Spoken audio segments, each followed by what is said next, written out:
name's Kelly, and I'm not waiting until marriage, but I highly respect people who do.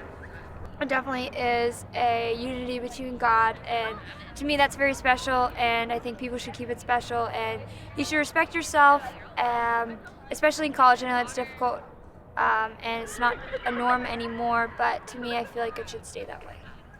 It doesn't take marriage to be able to talk to each other and relate to each other and have a very deep emotional bond that allows you to communicate effectively. I am completely open to the idea of sex before marriage because, in my opinion, sexuality is not something to be restricted.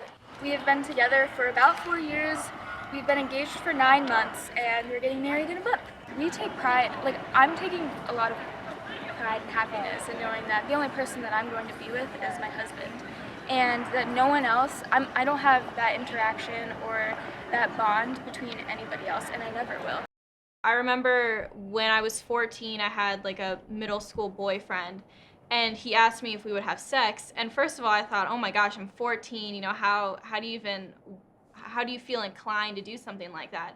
And then I thought about it, and I thought, if why is this something that people think can be done at any point in time? It doesn't matter how committed or not committed you are, and why should I just give that to anybody? I guess my being is too special just to throw away. My experience with purity pledges is mostly comes from my experience being raised in the Mormon Church.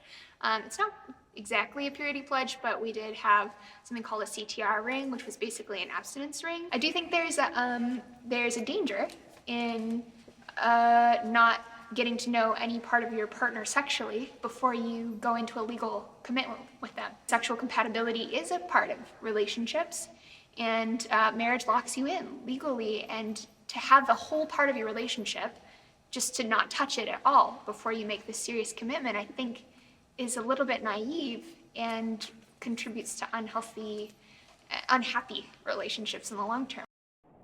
I was involved in a purity pledge when I was 15. Of course, it was my choice. I wanted to do it. It wasn't forced upon me or anything.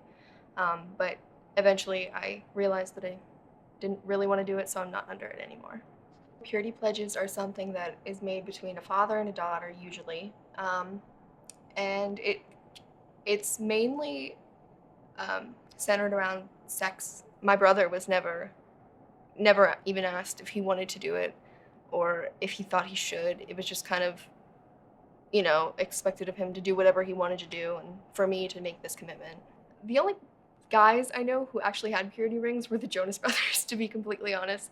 I realized that it wasn't a big deal, that I shouldn't commit myself to something that makes me feel a certain way, or like I could potentially break if I find somebody that I love. Like, I just felt like it wasn't worth it anymore.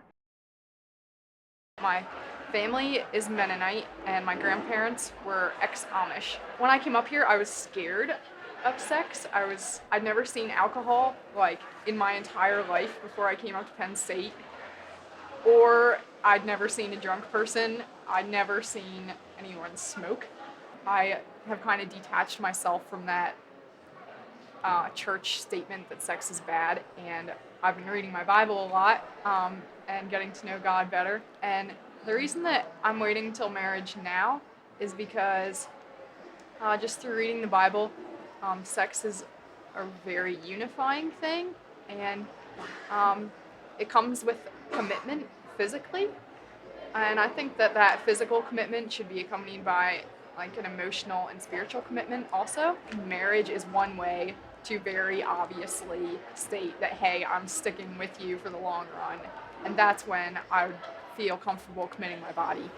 So what do you think your first time should be like after you're married?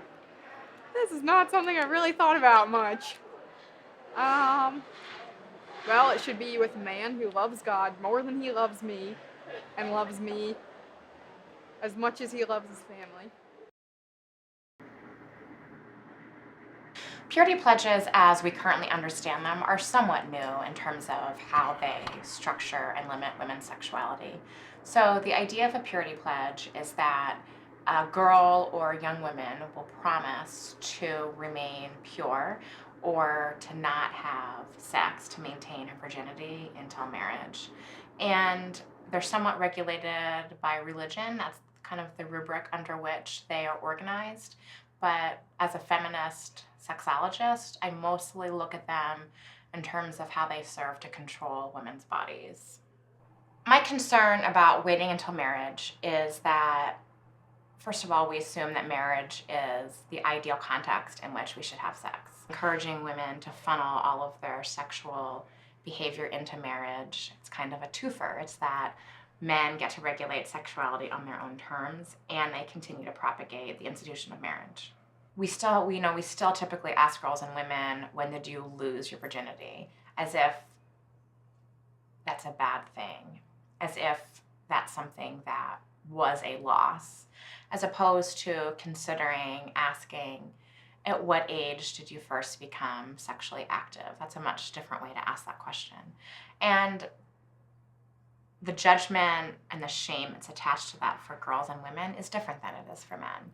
For men, often it's a conquest or a victory or something to feel good about. And for women, because women are in charge of policing not only their sexual behavior, but boys and men's, it's something that was lost. It's an oops often.